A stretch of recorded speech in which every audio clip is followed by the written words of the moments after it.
क्या विश्व युद्ध की एक और आहट है ये तुलसी गाबार्ड का बयान? चाइना पाकिस्तान की पक रही अलग ही खिचड़ी, जिसे शाहबाज ने बताया रक्षक, कहीं बन न जाए भक्षक।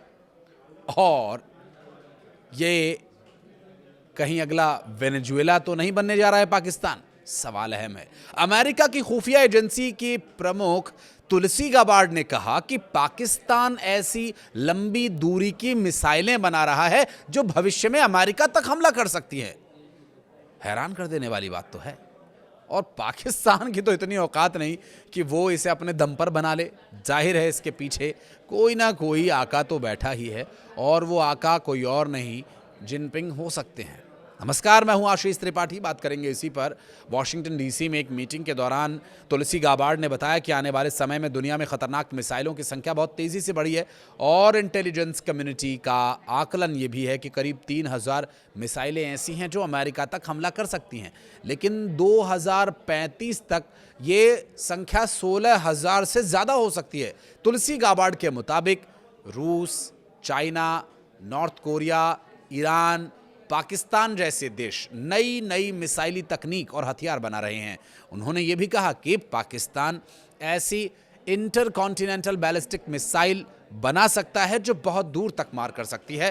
तो ईरान भी 2035 से पहले ऐसी मिसाइल बना सकता है। और दरअसल गाबार्ड ने चीन और रूस को सबसे बड़ा और लगातार खतरा बताया। उनके मुताबिक ये देश ऐसी उन्नत तकनीक विकसित कर रहे हैं जो अमेरिकी मिसाइल डिफेंस सिस्टम को भेद सकते हैं। उन्होंने उत्तर कोरिया के साइबर खतरे का भी जिक्र किया और कहा 2025 में उसने क्रिप्टो करेंसी की चोरी के जरिए करीब $2 बिलियन जुटाए थे और उसके हथियार कार्यक्रम को फंड मिला।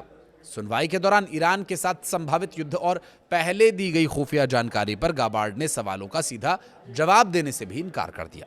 उन्होंने कहा कि वे आंतरिक चर्चाओं का खुलासा नहीं कर सकती। साथ ही ये भी चिंता जताई कि अगर ईरान पर हमला होता है तो वे होर्मुज स्ट्रेट को बंद कर सकता है, जो वैश्विक तेल और गैस सप्लाई का अहम मार्ग है। तुलसी गाबार्ड ने रिपब्लिकन राष्ट्रपति को दी गई खुफिया जानकारी के बारे में पूछे गए सवालों को बार बार टाल दिया।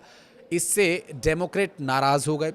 सीनेट खुफिया समिति के शीर्ष डेमोक्रेट वर्जीनिया के सीनेटर मार्क वार्नर ने गाबार्ड से पूछा कि क्या उन्होंने ट्रंप को सलाह दी थी कि अगर ईरान को अमेरिकी हमलों का निशाना बनाया गया तो वो खाड़ी देशों पर हमला करेगा और होर्मुज स्ट्रेट को बंद कर देगा। इस सवाल का भी गाबार्ड ने सीधा जवाब नहीं दिया। उन्होंने कहा कि मैंने आंतरिक बातचीत का खुलासा नहीं किया और ना ही करूंगी।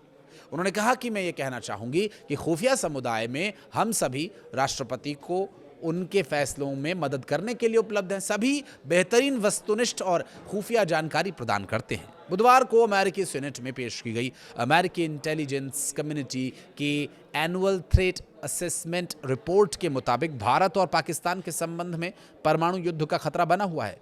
34 पन्नों की इस रिपोर्ट के मुताबिक हालांकि भारत और पाकिस्तान खुलकर के युद्ध नहीं चाहते, लेकिन ऐसी परिस्थितियां मौजूद हैं जिसमें आतंकवादी तत्व लगातार संकट पैदा करने वाले हालात बना सकते हैं। भारत पाकिस्तान संबंधों में परमाणु युद्ध का खतरा इसलिए बना हुआ है क्योंकि अतीत में जब भी ये दोनों परमाणु शस्त्र देश, परमाणु संपन्न देश आमने सामने आए तो तनाव बढ़ने का खतरा पैदा हुआ। रिपोर्ट में भी ये कहा गया कि पिछले साल भारत के केंद्र शासित प्रदेश जम्मू कश्मीर के पहलगाम के पास हुए आतंकवादी हमले ने यह दिखा दिया था कि आतंकवादी हमले किस तरह से युद्ध की चिंगारी भड़का सकते हैं। रिपोर्ट में आगे कहा गया कि राष्ट्रपति ट्रंप के हस्तक्षेप से हालिया परमाणु तनाव कम हुआ था।